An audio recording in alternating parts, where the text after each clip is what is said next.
আজ আমি এক্সপ্লেন করব নতুন Chinese drama speed and love. গল্পের শুরুতেই আমাদের মোমো নামে একটি মেয়েকে দেখানো হয়। ওর পুরো নাম জিয়াংমো। সে তার পরিবারের সাথে তার আঙ্কেল ক্রিজের বাসায় বেড়াতে এসেছে, আর সেটাও খুবই কষ্ট করে, কারণ সে তার বাবা আর ভাইয়ের জন্য অপেক্ষা করছিল। কিন্তু তারা কখনোই তার জন্য এখানে আসেনি, বিশেষ করে তার ভাই জিনঝাও, যে তাকে ফিরে আসার কথা দিয়েছিল। এদিকে মোমোর মায়ের এখানে আসার পর থেকে মেজাজ খারাপ ছিল। মোমোর মা তাকে বলে জিনঝাওয়ের কাজ ঠিকমতো হচ্ছে না, আর তার এক্স হাজবেন্ডেরও এখন পরিবার আছে, তাই তোমার ভালো হবে ওদের থেকে দূরে থাকো। কিন্তু মোমো তাদের কোনো কথাই শোনে না। সে জোর করেই থাইল্যান্ডে চলে যায়, আর হঠাৎ করে চোখ লেগে যাওয়ার কারণে ওর হাত থেকে জিনঝাওয়ের কলমটা পড়ে যায়। এই কলম দিয়েই মোমো চিঠি লিখত, কিন্তু জিনঝাও তার চিঠির কোনো উত্তর দেয়নি। এদিকে ন্যানা নামের একটি মেয়ে সেই কলমটা তুলে তাকে দেয় এবং জিজ্ঞাসা করে, তুমি কি ট্যুরে যাচ্ছ? মোমো তখন বলে, না, আমি কারো খোঁজে এসেছি। ন্যানা তখন এক্সাইটেড হয়ে বলে, আমাকেও বলো তার সম্পর্কে, সে কেমন দেখতে, সে কি খুব বেশি স্মার্ট? মোমো তখন বলে সে খুবই ব্রাইট স্টুডেন্ট ছিল, তার রুম সবসময় অ্যাওয়ার্ড আর সার্টিফিকেট দিয়ে ভর্তি থাকতো, তার হাতে লেখাও খুবই ভালো ছিল। ন্যানা তখন আরো বলে, সে কি খুব বেশি হ্যান্ডসাম? তখন মোমো তাকে বলে, আমি জানি না, আলাদা হয়ে যাওয়ার পর থেকে আমাদের আর দেখা হয়নি। অন্যদিকে এক আন্ডারগ্রাউন্ড বক্সিং ক্লাবে আমরা জিনঝাওকে দেখতে পাই। সেখানে জিনঝাও প্রতিপক্ষকে হারাতে লড়াই করছিল। এদিকে মোমোর মা তখন তার এক্স হাজবেন্ডকে কল দিয়ে বলে সে যেন মোমোকে এয়ারপোর্ট থেকে নিতে আসে এবং যথাসম্ভব আমার মেয়েকে আমার কাছে পাঠিয়ে দিও। আরও একটা কথা, জিনঝাওকে ওর থেকে দূরে রাখবে, ওদের যেন দেখা না হয়। কিন্তু সে তখন জিনঝাওকেই মোমোকে রিসিভ করতে এয়ারপোর্টে পাঠিয়ে দেয়। মোমোর ফ্লাইট নম্বর আর ডিটেলসও জিনঝাওকে পাঠিয়ে দেয়। এদিকে মোমো যখন বেরোচ্ছিল তখন কিছু ছেলেরা জোর করে তার কাছ থেকে একটা ঠিকানা জানতে চায়। মোমো খুবই অস্বস্তি বোধ করছিল। ঠিক তখনই জিনঝাও পেছন থেকে বলে ওঠে, ওর থেকে দূরে থাকো। তখন ছেলেগুলো সেখান থেকে চলে যায়। মোমো এই প্রথমবার জিনঝাওকে দেখতে পায়, তাও আবার আহত অবস্থায়। তখন জিনঝাও হঠাৎ করে বলে ওঠে, আমাকে চিনতে পারোনি? তখন মোমো আর কিছুই বলে না। জিনঝাও আর ওকে প্রশ্ন করে না। মোমোকে গাড়িতে বসিয়ে বাড়ির দিকে নিয়ে যায়। পুরো রাস্তা জুড়ে মোমো তাকে ঘুরে ঘুরে দেখছিল আর জিজ্ঞাসা করছিল, এটা কি তোমার গাড়ি? তুমি আর এখন স্কুলে যাও না? জিনঝাও দুটোতেই না বলে, আরো বলে, আমি হাই স্কুলের পর থেকে পড়াশোনা ছেড়ে দিয়েছি। মোমো তাকে জিজ্ঞাসা করে, কেন? এত ভালো ছাত্র হয়েও তুমি কেন এমন করলে? তখন রেড সিগন্যালে জিনঝাওয়ের এক বন্ধু আসে এবং জিনঝাওকে ড্রিঙ্কের জন্য ডাকে। মোমোকে দেখে সে জিজ্ঞাসা করে, এই মেয়েটি কে? কিন্তু গ্রিন সিগন্যাল জ্বলে ওঠা মাত্রই জিনঝাও সেখান থেকে চলে যায়। মোমো তখন জিজ্ঞাসা করে, ও কে ছিল? ও কি তোমার বন্ধু? তুমি এ ধরনের মানুষের সাথে কেন ঘুরছো? জিনঝাও তখনও কিছুই বলে না। খানিকক্ষণ পর জিনঝাও গাড়ি থেকে নেমে মোমোর জন্য স্ট্রবেরি জুস নিয়ে আসে, কারণ মোমোর এটা খুবই পছন্দ। ছোটবেলাতেও ওরা দুজনে মিলে স্ট্রবেরি চুরি করে খেত। জিনঝাও মিষ্টি স্ট্রবেরিগুলো মোমোকে দিত আর নিজে খেত টক স্ট্রবেরিগুলো। এরপর কিছু সময়ের মধ্যেই ওরা বাড়িতে পৌঁছে যায়। মোমো বাড়ি এসে দেখতে পায় তার বাবা ড্রিঙ্ক করা অবস্থায় মাটিতে পড়ে আছে। রান্নাঘরে ওর মা কাজ করছে, অর্থাৎ তার বাবার নতুন স্ত্রী, যিনি তার স্বামীর এই ড্রিঙ্ক করা অভ্যাসে খুবই ক্লান্ত। সে রান্নাঘর থেকে বাইরে এসেই মোমোকে দেখে স্বাগত জানায়। জিনঝাও তখন ডিনার তৈরি করতে তার মাকে সাহায্য করতে যায়। ঠিক তখনই সেখানে ছোট্ট একটি মেয়ে আসে, যার নাম সিনা। সে জিনঝাওয়ের ছোট বোন। সে মোমোকে ঘুরে ঘুরে দেখতে থাকে। তার বাবা তার বড় বোনকে হ্যালো বলতে বলে, কিন্তু সিনা তখনও চুপ করেই থাকে। তখন জিনঝাও সিনাকে নিজের কাছে ডাকে এবং মোমোকে হ্যালো বলতে বলে। সিনা তার বড় ভাইয়ের কথা কখনোই অমান্য করে না। সে মোমোকে হাই বলে। মোমো তখন নিজের পক্ষ থেকে সবাইকে উপহার দেয়, আর এগুলো সে আগে থেকে কিনে রেখেছিল। আর ডিনার করার সময় সিনা দেখে তার বড় ভাই মোমোকে বেশি বেশি ডাম্পলিংস দিচ্ছে। তাই সে জিজ্ঞাসা করে, ওকে আমার থেকে বেশি দিচ্ছ কেন? তখন জিনঝাও তাকে বলে, কারণ সে আমাদের গেস্ট। যেটা শুনে মোমোর খুবই খারাপ লাগে। এমন সময় জিনঝাওয়ের বন্ধু সানলাই আসে। নতুন এক অতিথিকে দেখে সে জিনঝাওকে বাইরে নিয়ে যায়। কিছুক্ষণের মধ্যে মোমো তাকে গিফট দেওয়ার জন্য ওর পেছনে যায়, আর ভুলবশত ওদের কথাও শুনে ফেলে। সানলাই জিনঝাওকে কোনো এক কাজ করতে বারণ করছে, যে কাজে তার জীবন ঝুঁকিতেও পড়তে পারে। আর তার নজর যখন মোমোর দিকে যায়, সে জিনঝাওকে জিজ্ঞাসা করে সে কে, কিন্তু জিনঝাও কিছুই বলে না। মোমো তাকে বলে আমি জিয়াংমো। সানলাই এটা শুনেই বলে এর মানে তো দিনরাত কষ্ট করা, তাই না? আমার নাম সানলাই, কখন আমার দোকানে এসো, আমি তোমাকে একটা গোপন কথা বলে দেব। এই বলেই সে চলে যায়। সে চলে যেতেই মোমো তাকে গিফট দেয়। জিনঝাও তখন বলে এমন টাকা নষ্ট করার কোনো দরকার নেই। মোমো তখন বলে আমি তো তোমাদের গেস্ট, তাই না? তাই আমার উপহার দেওয়াটাও জরুরি। এরপর দেখানো হয় মোমো বসে বসে ভাবছে যে জিনঝাও আসলে কি করে। তার মুখেও রক্ত লেগেছিল, স্কুলেও যায় না, আর ডাকাতদের মতো তার বন্ধুরা। এদিকে জিনঝাও যখন ড্রিঙ্কস নিয়ে বের হচ্ছিল তখন তার পকেট থেকে তার গাড়ির চাবি পড়ে যায়।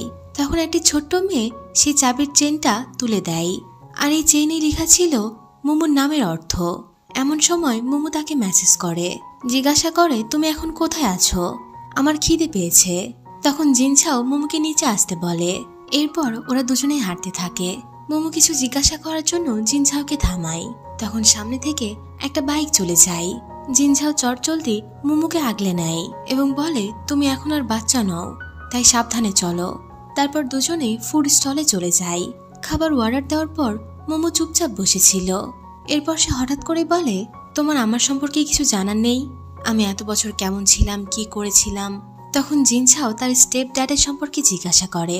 মোমো তাকে বলে ঠিকঠাকই আছে। তারপর সে জিনঝাওকে জিজ্ঞাসা করে তুমি এত বছর কেমন ছিলে, আর কালকে তুমি কোথায় যাবে? জিনঝাও বলে আমি ভালোই ছিলাম, আর কাল আমি কাজে যাব। মোমো আবারও জিজ্ঞাসা করে কাজ ছাড়া আর কি করো? জিনঝাও তখন বলে দেখো আমি কাজ করি, খাই, দাই, মজা করি, আর কি জানতে চাও? মোমো তখন আবারও জিজ্ঞাসা করে তাহলে তোমার মজার ব্যাপার নিয়ে কথা বলো। এমন সময় তাদের অর্ডার এসে যায়। এমন সময় জিনও এগিয়ে এসে বলে তুমি আমার মেসেজের রিপ্লাই না দিয়ে এখানে মেয়ের সাথে মজা করছো, আর এই মেয়ে তো তোমার সাথে গাড়িতেও ছিল, তাই না?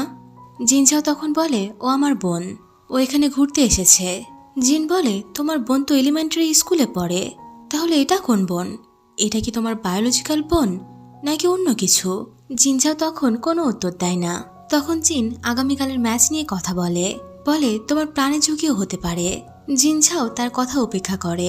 জিন আবারও তাকে জিজ্ঞাসা করে এটা কি সত্যিই তোমার বোন? দেখতে কিন্তু একদমই একরকম লাগছে না, যদি স্ন্যাকি জানতে পারে তাহলে ঝামেলা হতে পারে। মোমো তখন জিনঝাওকে জিজ্ঞাসা করে এই স্ন্যাকিটা আবার কে? সে কি তোমার গার্লফ্রেন্ড? জিনঝাও তাকে না বলে দেয়। আর এমন সময় সামনে থেকে কিছু ছেলেরা জিনঝাওকে মারতে এসে পড়ে, আর এরপর সেখানে মারামারি শুরু হয়। জিন তখন জিনঝাওকে তার বাইকের চাবি দিয়ে দেয়। এরপর জিনঝাও মোমোকে নিয়ে সেখান থেকে চলে যায়। যখন দুজনেই বাইকে ফুল স্পিডে নির্জন পথ দিয়ে যাচ্ছিল তখন মোমো তাকে ধরে অনুভব করতে থাকে ঠিক যেরকম রিউনিয়ন সে চেয়েছিল। বাড়ি ফেরার পর মোমো দেখে জিনঝাও কারোর সাথে কথা বলছে, আর সেখানে সে বলছে কাল সে সেখানে যেতে পারবে না, তাকে অন্য কোথাও যেতে হবে। এই বলেই সে ফোন কেটে দেয়। আর নিজের কাজ শেষ করে সে মোমোকে বলে ঘরে যেয়ে ঘুমিয়ে পড়ো, আমি একটু পরে চলে যাব। মোমো তখন জিজ্ঞাসা করে কোথায় যাবে, আর তুমি কোথায় ঘুমাবে? কিন্তু জিনঝাও তাকে বলে আমার কাছে মাথা ঘামিও না। এর পরের দৃশ্যে আমরা দেখতে পাই জিনঝাও তার বন্ধুদের সাথে খাওয়া দাওয়া করছিল, তারা একসাথে ড্রিঙ্কও করছিল। ঠিক এমন সময় ওয়ানজিনের কল আসে, কিন্তু জিনঝাও তার ফোন ওঠায় না। তখন ওয়ানজিন এমন একটি মেসেজ পাঠায়, তখন জিনঝাও তার কাছে যেতে বাধ্য হয়। আর সেখানে গিয়ে সে কিছু টাকা দিয়ে বলে বাকি টাকা পরের বার দিয়ে দেব, আর এখন আমার বাবাকে ছেড়ে দাও। যাওয়ার পথে ওয়ানজিন তাকে বলে আমি তোমাকে এতবার ফোন করলাম, তুমি একবারও রেসপন্স করলে না, আর আমি তোমার জন্য এত সেজেছি যে আমি কখনো বিয়ে বাড়িতে গেলেও এত সাজি না, আর তুমি তোমাকে না দেখেই চলে যাচ্ছ। জিনঝাও এবারও ওকে কিছুই বলে না। ওয়ানজিন তাকে আবারও বলে আমি তোমার বাবার কিস্তি ঋণ সব মাফ করে দেব, এর পরিবর্তে তুমি আমার সাথে ডিনারে যাবে। কিন্তু এমন সময় মোমোর একটা মেসেজ আসে জিনঝাওয়ের কাছে, আর সে সাথে সাথেই ওয়ানজিনের ডিলটা নাচক করে দেয়। মোমো ওকে বলেছে সে আজ বাড়ি আসবে কিনা। জিনঝাও সেই মেসেজেরও রিপ্লাই করে না, আবার সে বাড়িও ফিরছে না। মোমো তখন তার বাবার দ্বিতীয় স্ত্রীকে জিজ্ঞাসা করে জিনঝাওকে সবসময় বাইরেই থাকে? তিনি বলেন হ্যাঁ, বাড়িতে বসে থেকেই বাকি করবে। তখন মোমোর মাথায় একটা আইডিয়া আসে। সে যখন শাওয়ার নিতে ওয়াশরুমে যায় তখন সে ওয়াটার হিটারের পাইপ ভেঙে দেয় এবং বলে হিটারটা খারাপ হয়ে গেছে। আর এটা করার পর সে চুপচাপ তাকিয়ে থাকে। এদিকে তার বাবার দ্বিতীয় স্ত্রী এটা ঠিক করানোর জন্য জিনঝাওকে ফোন করে। আর জিনঝাও যখন বাড়ি এসে হিটার ঠিক করছিল মোমো তখন জিনঝাওয়ের দিকে এক দৃষ্টিতে তাকিয়েছিল। এমন সময় হঠাৎই জিনঝাও তার দিকে তাকিয়ে বলে, তুমি এভাবে তাকিয়ে আছো কেন? মোমো তখন বলে, আমি তো সূর্য দেখছিলাম। এমন সময় সিনাও সেখানে আসে, তাই সে তখন সিনাকেও বলে, তুমিও কি সূর্য দেখতে এসেছো? এরপর জিনঝাও তার মাকে এসে বলে, আমি পানির ফ্লো বন্ধ করে দিয়েছি, ওয়াটার হিটারটা পরিবর্তন করতে হবে। আমি সানলাইকে বলে দিয়েছি, সে কিনে রাখবে। এই বলেই জিনঝাও চলে যায়। যা দেখে মোমোর আবারও মন খারাপ হয়ে যায়, কারণ সে তো জিনঝাওকে আটকে রাখতে চেয়েছিল, কিন্তু এই প্ল্যানও ফেল হয়ে যায়। তাই সে জিনঝাওকে ফলো করতে থাকে। জিনঝাও তখন রেলওয়ে ট্র্যাকের কাছে থামে, আর তারপর একটা দোকানের ভেতর দিয়ে ঢুকে পড়ে। মোমো জিনঝাওর পেছন পেছন চলে আসে। এদিকে দোকানের মালিক তাকে এটা ওটা কিনতে বলছিল, তাই সে তাড়াহুড়ো করে কিছু একটা কিনে ফেলে, আর এরপর আবারও জিনঝাওকে ফলো করতে থাকে। কিন্তু দোকান থেকে বেরিয়ে ট্র্যাকের উল্টো দিকে সে চলে যায়। কিন্তু মোমো পার হওয়ার আগে ট্রেন এসে পড়ে, আর ট্রেন চলে যাওয়ার পর মোমো দেখতে পায় জিনঝাও ওর দিকেই তাকিয়ে আছে। তাই সে জিনঝাওয়ের কাছে চলে যায়। জিনঝাও ওকে বলে, তুমি এখানে কি করছো? মোমো তখন বলে, আমি শপিং করতে এসেছি।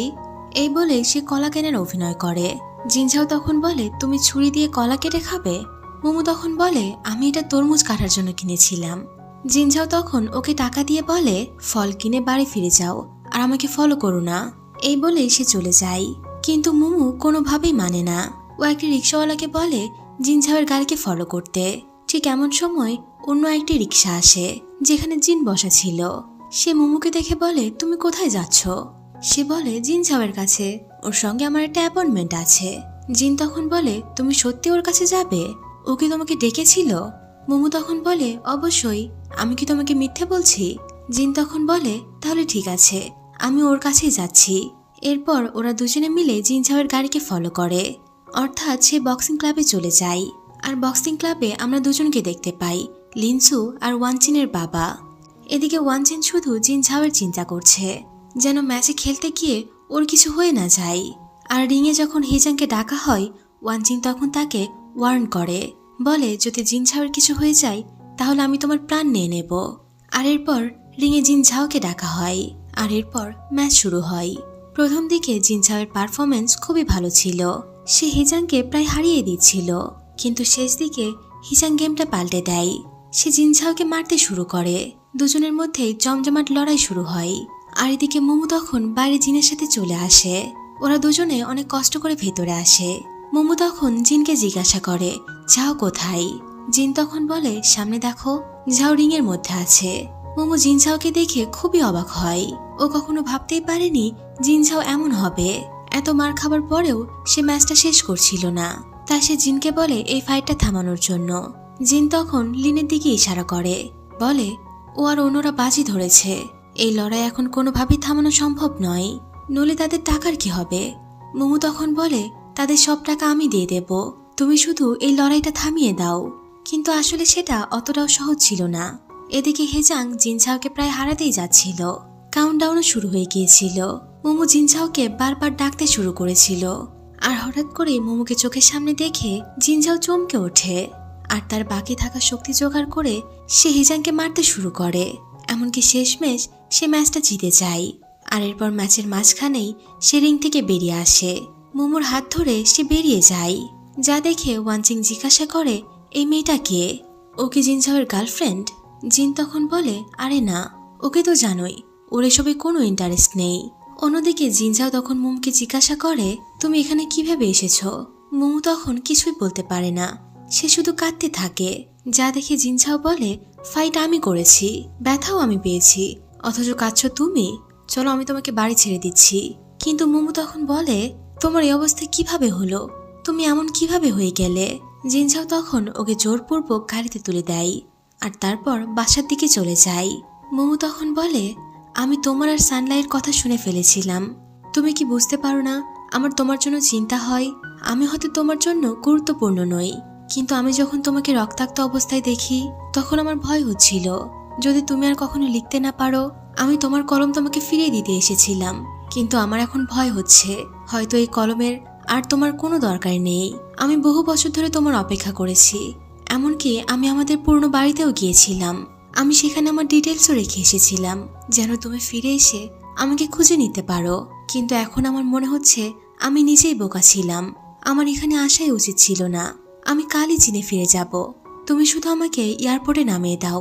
ঠিক এমন সময় জিনঝাওয়ের চোখ যায় সামনে থাকা গাড়ির ওপর, যেখানে হেজাং এবং ওয়ানের বাকিরা ছিল, যারা তাকে ঘিরে ফেলেছিল। জিনঝাও অনেক কষ্ট করে সেখান থেকে তার গাড়ি বের করে, কিন্তু তারা তাকে তাড়া করা বন্ধ করে না। তাই জিনঝাও এবার মোমোকে নেভিগেটর হতে বলে, ঠিক যেমনটা সে ছোটবেলায় করত। তার বাবা তাকে সবসময় ব্যাকসিটে বসিয়ে নেভিগেটর করতে বলতো। জিনঝাও এবার ওর ফোন আর পাসওয়ার্ড মোমোর দিকে দিয়ে দেয়। ঠিক এমন সময় মোমো দেখতে পায় পেছনের গাড়িটা ক্র্যাশ হয়েছে, যা দেখে মোমো কিছুটা অবাক হয়, ভয় পেয়ে যায়। জিনঝাও তখন বলে, ওসব বাদ দিয়ে তুমি আমাকে ডিরেকশন দাও। মোমো এবার সবকিছু ছেড়ে জিনঝাওকে ডিরেকশন দিতে থাকে। আর নিজের টার্গেটে পৌঁছানোর পর জিনঝাও মোমোকে বলে, আমি 5 গুনতেই স্টিয়ারিং ধরে ফেলো। এই বলেই সে গাড়ি থেকে অর্ধেক বের হয়ে সামনের পোল থেকে একটা ব্যাগ নিয়ে নেয়। মোমো ওর কথা মতো স্টিয়ারিং হুইল ধরে ফেলে, আর সামনে গাড়ি আসতে দেখে সে জিনঝাওকে ধরে ভেতরে টেনে নেয়। আর এরপর জিনঝাও একটি ওয়্যার হাউসে যায়। মোমো এটা দেখে খুবই অবাক হয়। তখন জিনঝাও তাকে বলে, তুমি আমার পেছন পেছনে থাকবে, কোনো কথা বলবে না। এরপর বাইরে আসতেই একজন ছেলে ওকে বলে, তুমি তো বলেছিলে তুমি আজ আসবে না। জিনঝাও বলে, তো আর কি করব, ওয়ানসাংয়ের ছেলেরা আমার পেছনে লেগে পড়েছিল। এরপর জিনঝাও তাকে সেই ব্যাগটা দিয়ে দেয়, কিন্তু ছেলেটা মোমোকে দেখে রেগে গিয়ে বলে, আমি তোমাকে বারবার করে বলেছিলাম এখানে বাইরের কেউ আসতে পারবে না। তখন জিনঝাও মোমোকে আগলে নিয়ে বলে, ও কোনো বাইরের লোক নয়, ও আমার গার্লফ্রেন্ড। প্রতি রাতে দেরি করে বাড়ি ফেরাই ওর সন্দেহ হচ্ছিল, হয়তো আমার কোনো মেয়ের সাথে সম্পর্ক আছে। আর কথা বাড়তে বাড়তে ব্রেকআপ পর্যন্ত চলে গিয়েছিল, তাই ওকে আনতে হয়েছে। ছেলেটা এবার জিনঝাওয়ের কথা মেনে নেয় আর ওকে 1 প্যাকেট টাকা দেয়। এমন সময় একজন এসে মোমোর দাম জানতে চায়। জিনঝাও তখন এসে বলে, ও প্রাইসলেস, তুমি অ্যাফোর্ড করতে পারবে না। আর এরপর সে মোমোর দিকে তাকিয়ে দেখে ওর ঠান্ডা লাগছে, তাই সে হাত বাড়িয়ে দেয়, কিন্তু মোমোর অস্বস্তি হচ্ছিল। এটা দেখে জিনঝাও নিজেই ওকে শক্ত করে জড়িয়ে ধরে। আর এরপর বাকি সবাইকে বলে, আমার গার্লফ্রেন্ডের ঠান্ডা লাগছে, আমি ওকে বাড়ি নিয়ে যাচ্ছি। এরপর একে একে সবাই চলে যায়, আর গ্রুপের অ্যাডমিনও সেই গ্রুপটা ডিলিট করে দেয়, যে গ্রুপ থেকে লোকেশন শেয়ার করা হয়েছিল। মোমো তখন হঠাৎ করেই বলে, তুমি এসব টাকার জন্য করছো? যে গাড়িটা ক্র্যাশ হয়েছে, যদি পুলিশ জানতে পারে তাহলে বিপদ হবে। জিনঝাও তখন শান্ত কণ্ঠে বলে, এমন কিছুই হবে না। আর যে রোড দিয়ে আমরা এসেছি ওখানে কোনো ক্যামেরা ছিল না, তার উপর গ্রুপ চ্যাটটাও ডিলিট হয়ে গেছে, আমাদের চ্যাট হিস্ট্রিও নেই, আর আমাদের ট্রানজ্যাকশনও ক্যাশে হয়েছে, তাই আমাদের ফাঁসানোর কোনো ট্রেস নেই। কিন্তু মোমো তখন রেগে গাড়ি থেকে বের হয় আর বলে, যদি তোমাকে ভবিষ্যতে পুলিশ ধরে ফেলে, নয়তো আজকে ওর সাথে যা হয়েছে সেটা কাল তোমার সাথেও হতে পারে। তুমি শুধুমাত্র টাকার জন্য তোমার জীবন ঝুঁকিতে ফেলছো কেন? এভাবে জীবনযাপন করার মানে কি? জিনঝাও তখন বলে, তাহলে শোনো, আমি এমন জীবন কেন বেছে নিয়েছি। আমি আর তোমার বাবা যখন এখানে এসেছিলাম আমাদের তখন কিছুই ছিল না, ছোট্ট একটা বেসমেন্টে ভাড়া নিয়ে থাকতাম। সেখানে না জানালা ছিল না আলো ছিল, বৃষ্টি হলে পুরো ঘর ডুবে যেত, আর পরের দিনগুলো পানি ফেলার কাজেই চলে যেত। এরপর একজন লোক তোমার বাবাকে কাজের প্রস্তাব দেয়, কিন্তু সেখানেও রেফারেল ফি দিতে হয়, আর সেই লোকটা সব টাকা নিয়ে পালিয়ে যায়। কাজের কাজ তো হয়নি, ওপর থেকে টাকাও হাতছাড়া হয়েছে। আর এরপর আমাদের কাছে বেসমেন্টের ভাড়া পর্যন্ত দেওয়ার সামর্থ্য ছিল না। আমি কখনো কখনো রাস্তায়ও ঘুমিয়েছি। আর অনেকদিন পর অবশেষে তোমার বাবা একটি রেস্টুরেন্টে শেফের কাজ পেয়েছিল, আর সেখানেই তোমার বাবার দেখা হয় জামির সাথে। এরপর ওরা দুজনেই বিয়ে করে, আর দুজনে মিলে অনেক কষ্টে সেভিংস করে একটা ছোট্ট রেস্টুরেন্ট খোলে। তারা সকাল থেকে সন্ধ্যা পর্যন্ত কাজ করে, তবুও ভাড়া দেওয়া খুবই কঠিন হয়ে যেত। আর এসব দেখে আমি কোন মুখে তোমার বাবার থেকে টিউশন ফির জন্য টাকা চাইতাম। আমাদের শিনেরও হার্টের সমস্যা আছে, ওর ভালো সার্জারির দরকার, আর অপারেশনের পাশাপাশি পোস্ট আর ট্রিটমেন্টের খরচও অনেক বেশি। তোমার বাবা খারাপ সময়ে কখনো আমার উপর গিভ আপ করেনি, তাহলে আমি কিভাবে তোমার বাবার থেকে মুখ ঘুরিয়ে নেব? মোমো জিজ্ঞাসা করে, আমার মা কি সব জানতো? জিনঝাও বলে, জানলেও বাকি, ওরা দুজনে ডিভোর্সড। মোমো আবারও বলে, যাই হোক, তোমার এমন ঝুঁকিপূর্ণ কাজ করা একদমই উচিত নয়। জিনঝাওকে বলে, যদি এটা আমাকে টাকা এনে দেয় তাহলে এতে কোনো ক্ষতি নেই। মোমো তখন জিনঝাওয়ের কলার ধরে বলে, তোমার কি মনে হয় কেউ তোমাকে সঠিক পথে নিয়ে আসতে পারবে না? জিনঝাও তখন মোমোকে ঘুরিয়ে ওর দিকে এগিয়ে এসে বলে, এই অধিকার নিয়ে তুমি আমাকে ঠিক করতে চাও? তুমি তো তোমার সারনেম পর্যন্ত বদলে ফেলেছ। মোমো তখন বলে, এই জন্যই কি তুমি ফিরে আসোনি? জিনঝাও কোনো উত্তর না দিয়ে ওকে জোর করে গাড়িতে বসিয়ে দেয়। বাড়ি থেকে জিনঝাওয়ের কাছে কল আসে। মোমোকে বাড়িতে নিয়ে আসতে বলা হয়। মোমো তাকে বলে, আমি যাব না, তুমি আমাকে কথা দাও এসব কাজ ছেড়ে তুমি ভালো একটা চাকরি করবে। জিনঝাও তখন বলে, তাহলে ঠিক আছে, গাড়িতেই ঘুমিয়ে পড়ো। মোমো তখন বলে, ঠিক আছে, তাহলে তুমি আমার সাথে চায়না চলো, আমরা আমাদের পুরনো বাড়িতে থাকবো, আমি কাজ করব আর তুমি তোমার পড়াশোনা শেষ করো। অন্যদিকে হেজাংকে তার বস বকাবকি করছিল, কারণ সে আবারও জিনঝাওয়ের কাছে হেরে গেছে। আর এরপর জিনঝাও মোমোকে বলে, তোমার মা এসে গেছে। এই বলেই সে মোমোর মায়ের কাছে নিয়ে যায়। মোমো বলে, ভেতরে এসো, মার সাথে কথা বলে যাও। কিন্তু জিনঝাও রাজি হয় না এবং সেখান থেকে চলে যায়। এদিকে মোমোর মা আর তার নতুন স্বামী মেয়েকে কানাডা পাঠানোর জন্য কথা বলছিল, কিন্তু মোমো তখন বলে, আমি এখানেই থাকতে চাই। ওরা বারবার জিজ্ঞাসা করে, তুমি এখানে থেকে কি করবে? পুরোনো বাড়িটাও বিক্রি করা হচ্ছে। এইটা শুনে মোমো প্রতিবাদ করে, কারণ সেখানে তার অনেক স্মৃতি রয়েছে। তাই তার নতুন বাবা ক্রিস ওদেরকে কথা বলার সুযোগ দিয়ে সেখান থেকে চলে যায়। মোমো তখন বলে, ফিউচারে যদি কখনো উনি তোমাকে চিট করে তুমি তখন কি করবে? তখন তো ওই বাড়িটাই জরুরি, তাই না? কিন্তু তার মা বলে, এসব নিয়ে ভাবার জন্য আমি আছি, তুমি এসব নিয়ে চিন্তা করো না। ঠিক তখনই তার চোখ পড়ে জিনঝাওয়ের ওপর। সে গেটের কাছেই দাঁড়িয়েছিল। চোখে চোখ পড়া মাত্রই সে সেখান থেকে চলে যায়। মোমো ফিরে তাকায়। সে বুঝতে পারে জিনঝাও এখনো চলে যায়নি। তবে কি সে তার মাকেই দেখতে এসেছিল? কিন্তু তখনই তার মা বলে, জিনঝাও কি করে জানলো আমরা এখানে আছি? মোমো বলে, আমি ওর সঙ্গে এসেছি। এতে তার মা খুবই রেগে যায় আর বলে, আমি জিনচিয়াকে আগেই বারণ করেছিলাম যেন তোমার সাথে ওকে দেখা করতে না দেয়। এখন তোমরা দুজনেই বড় হয়ে গেছো আর তোমাদের মধ্যে কোনো রক্তের সম্পর্ক নেই। সে তোমার আসল ভাই নয়। তুমি কেন বুঝতে পারছো না? এমনিতেই তোমার বাবা যখন ওকে বাড়িতে নিয়ে এসেছিল আমি অনেক বিরোধিতা করেছিলাম। ওকে ডিসিপ্লিনে রাখা খুবই কঠিন। সবসময় বাড়িতে ফোন করতো। আমি ওকে বলে দিয়েছিলাম তোমার সাথে যোগাযোগ না করতে। আর এখন তোমাকেও বলছি, তুমি ওর সাথে যোগাযোগ করো না। মোমো এখন বুঝতে পারছে কেন জিনঝাও এতদিন তার সাথে দেখা করতে আসেনি। এরপর সে জিনচিয়ানের বাড়িতে আবার ফিরে আসে। সে নিজের রাগ ঝাড়ছিল। ঠিক তখনই পেছন থেকে কিছু কাগজ পড়ে যায়, যেগুলো আসলে ওরই পাঠানোর চিঠি ছিল, যার পেছন পাতায় জিনঝাও তার ছবিও এঁকেছিল। যেটা দেখে সে কান্নায় ভেঙে পড়ে আর বুঝতে পারে জিনঝাওয়ের অবস্থাও তার মতোই ছিল। সেও তাকে মিস করত। অন্যদিকে আমরা জিনঝাওকে দেখতে পাই। আসলে জিনঝাওয়ের একটা গ্যারেজ ছিল। সেখানেই সে তার গাড়িগুলোকে মডিফাই করত আর প্রায়ই সেখানেই থাকতো। আর এই কারণেই সে বাড়িতে খুব কম যেত। অন্যদিকে মোমো এখনো বসে বসে কাঁদছিল। সে বুঝতে পারছে না সে এখন জিনঝাওকে কোথায় খুঁজবে। ঠিক এমন সময় শিন সেখানে চলে আসে আর মোমোকে কাঁদতে দেখে জিজ্ঞাসা করে, তুমি কাঁদছো কেন? মোমো তখন শিনকে বলে, তুমি কি জানো জিনঝাও এখন কোথায় আছে? শিন ওর চোখে পানি দেখে সেই ঠিকানা বলে দেয়। আর তারপর মোমো অনেক খোঁজাখুঁজি করার পর সে গাড়িতে পৌঁছে যায়। জিনঝাও তাকে দেখে খুবই অবাক হয়। জিজ্ঞাসা করে, তোমার তো আজ যাওয়ার কথা ছিল, তুমি এখানে কি করছো? আসলে আজকে মোমোর ফিরে যাওয়ার কথা ছিল, কিন্তু সে তার মায়ের সাথে ফিরে যায়নি। মোমো চুপচাপ দাঁড়িয়ে থাকে। এরপর সামনে থাকা ঘড়ির দিকে তাকায়। ঘড়িতে 12টা বাজতেই সে জিনঝাওকে শুভ জন্মদিন জানায়। এই ছোট্ট কথার মধ্যে এমন কিছু ছিল যা অনেক বছর ধরেই মিসিং ছিল। মোমোর মুখ থেকে এমন কথা শুনে জিনঝাওয়ের চোখে পানি চলে আসে। ছোটবেলার কথা মনে পড়ে যায়।